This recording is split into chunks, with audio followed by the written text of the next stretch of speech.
Hi friends, Affair series episode 5 part 3. Part 3 ஸ்டார்டிங்கில் plunge வந்து சோஃபாவிலே படுத்துக்கிறாங்க. அதை பார்த்துட்டு வான் வந்து கேட்குறாங்க, நீ ஏன் இங்கே படுத்துருக்க, வா எழுந்திரி, வா ரூமுக்கு போகலாம் வான்னு சொல்லி கூப்பிடுறாங்க. இல்லை, நான் அங்கே படுத்தா கொஞ்சம் கம்ஃபர்டபுளாக இல்லை, மறுபடியும் உன்னை வந்து என் கையால் இடிச்சிருவணும், மூக்குக்கு உடைச்சிருவணும்னு பயமாக இருக்குது, அதனால் நான் இங்கேயே படுத்துக்கிறேன் அப்படின்னு சொல்கிறாங்க. எனக்கு ஒன்றும் அதை பற்றிலாம் எந்த பிரச்சனையும் இல்லை, சரி நம்ம சேர்ந்தே படுத்துக்கலாம்னு சொல்லிட்டு அந்த சோஃபாவிலே இவங்க வந்து படுக்கிறாங்க.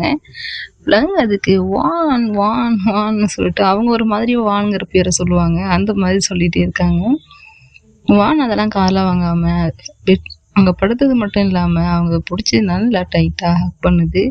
எனக்கு இது கம்ஃபர்டபுளாகவே இல்லை, என்னை ஏன் நீ ஹக் பண்ணுறன்னு சொல்லிட்டு கேட்குறாங்க. அதெல்லாம் ஒன்றும் இல்லைன்னு சொல்லிட்டு ஹக் பண்ணி அவங்க வேணாம் வேணான்னு சொல்லும் போது இவங்க ஹக் பண்ணும்போது 2 பேரும் சோஃபாவிலேருந்து கீழே விழுந்துடுறாங்க. கீழே விழுந்தது மட்டும் இல்லாமல் வான் பிளங்க பயங்கரமாக கிஸ் பண்ணுறாங்க. இப்படியே பண்ணிட்டு இருக்கும்போது ஒரு கட்டத்தில் பிளங் அவங்கள ஸ்டாப் பண்ணி சொன்னா கேளு, எனக்கு ஓவராக ஃபீல் ஆகுது, அந்த மாதிரி ஆகக்கூடாது அப்படின்னு சொல்கிறாங்க. டக்குன்னு வான் அவங்கள விட்டு எழுந்துட்டு, ஏன் என்ன ஃபீல், அந்த மாதிரி ஃபீல் ஆனால் என்ன ஆகும், ஏன் ஃபீல் ஆனால் என்ன பண்ணிவிடுவோம் நின்றுன்னு சொல்லிட்டு கேட்குறாங்க. சொல்ல முடியாதே, ஒரு கட்டத்துக்கு மேலே போகும்போது என்னால் என்னை கண்ட்ரோல் பண்ண முடியாமல் நான் உன்னை ஏதாவது பண்ணிவிடுவேன் அப்படின்ட்டு. என்ன பண்ணுவேன்னு கேட்டாங்க இல்லையா, அதுக்காக என்ன பண்ணுவாங்க செஞ்சு காட்டுவாங்க. வானை கீழே படுக்க வச்சு கிஸ் பண்ண ஆரம்பிப்பாங்க. அது கிஸ்ன்னு கூட சொல்ல முடியாது, கிஸ் பண்ணுறதுக்காக கிட்ட போவாங்க, ஆனால் எந்த இடத்துலையுமே ரொம்ப கிஸ் பண்ண மாட்டாங்க. ஒரு மாதிரி தொட்டும் தொடாமல் பட்டும் படாமல் அங்கே ஒரு விஷயம் நடக்கும். பார்க்க ரொம்ப நல்லாயிருக்கும், ஓவராகவும் இல்லாமல் கம்மியாகவும் இல்லாமல், அது ஒரு மாதிரியான சீனு. அப்புறம் அவங்கள விட்டுட்டு எழுந்து போயிடுவாங்க. வான் அப்படியே படுத்துக்கிட்டு இடையே பார்த்துட்டு இருப்பாங்க, ஏன்னா அவங்களுக்கு என்னமோ ஆயிடுச்சு போல், அப்படியே படுத்துருப்பாங்க. நெக்ஸ்ட்டு ஏக்கு வந்து வீட்டுக்கு போகிறாரு. அவங்க அப்பா அம்மா பார்த்துட்டு அவங்கள திட்டுறாங்க, என்ன சின்ன பையன் மாதிரி மேலே இப்படி ஊற்றி வச்சிருக்கேன்னு சொல்லிட்டு அம்மா கேட்குறாங்க. பட் அப்பாவுக்கு அங்கே நடந்த விஷயம் தெரியும் போல்.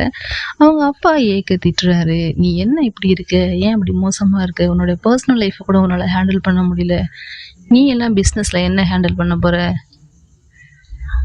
எங்கே தட்டினா எங்கே இதாகும்னு நமக்கு தெரியணும், அதுதான் பிஸ்னஸ், உன் ரியல் லைஃப்லேயே அது தெரியலன்னா உனக்கெலாம் என்ன பிஸ்னஸ் தெரியும்னு சொல்லிட்டு கண்ணா பின்னான்னு திட்டுறாரு.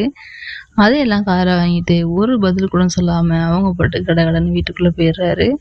அவங்க அம்மா ஏக்குக்கு தான் சப்போர்ட் பண்ணுறாங்க, நம்ம பையனை நம்மளே இப்படி சொல்லலாமா, ஏன் அப்படி இருக்கீங்கன்னு சொல்லிட்டு சொல்கிறாங்க.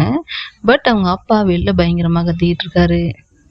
வழக்கம் போல் ஹோட்டலில் பிளங் வாசிச்சுட்டு இருக்காங்க. அந்த நேரம் இன்னொருத்தவங்க கிட்டாரை தூக்கிட்டு வந்து கடன்னு வாசிக்கிறான். அதை பிளங் அப்படியே பார்க்குறாங்க. பார்த்துக்கிட்டு இவங்களும் அவங்களுக்கு தகுந்த மாதிரி டியூன் போடுறாங்க. 2 பேரும் சேர்ந்து வாசிக்கிறது அங்கே உள்ளவங்களுக்கு ரொம்பவே பிடிச்சிருக்கு.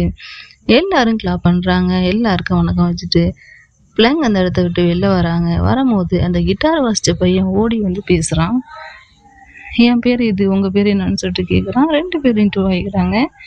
இவங்க சின்ன பிள்ளையா இருக்கும்போது எப்படி எல்லாருக்கும் விஷ் பண்ணுவாங்களோ, கையை 2த்தையும் கூப்பி அந்த மாதிரி பண்ணுறாங்க.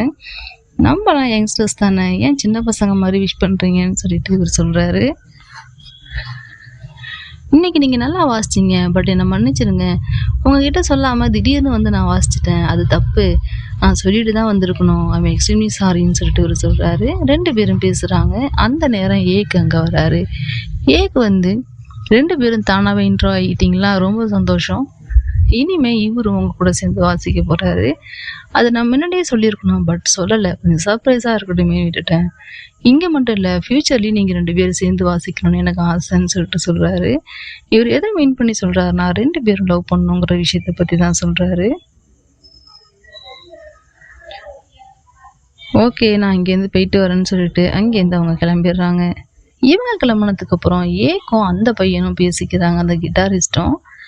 என்ன பேசிக்கிறாங்கன்னா, இவ தான் நீ சொன்ன பொண்ணா, இவ்வளோ தான் நான் கவுக்கணுமான்னு சொல்லி அவன் கேட்குறான். அதுக்கு ஏக்கும், ஆமாம் இவ்வளோ தான் நீ கவுக்கணும், ஏன்னு சொல்லிட்டு அவ கேட்கும்போது, இவன் என் லைஃப்பில் ஏதோ டிஸ்டர்ப் பண்ணுற மாதிரி எனக்கு தெரியுது, இவளால் என் லைஃப் பயங்கரமாக டிஸ்டர்ப் ஆக போகுது, இவன் வான் கூட இருந்தா வான் என் கூட சீக்கிரம் ஜாயின் ஆக மாட்டா, ஏன்னா ஒரு கம்ஃபர்ட் ஜோன்லேயே இருந்துருவா, அது என் லைஃபுக்கு நல்லதில்லை, அதனால் இவங்க 2 பேரையும் பிரிக்கணும்னா இவ யார் கூடயாவது ஜாயின் ஆகணும், அதை நீ தான் பார்த்துக்கணும்னு சொல்கிறாங்க.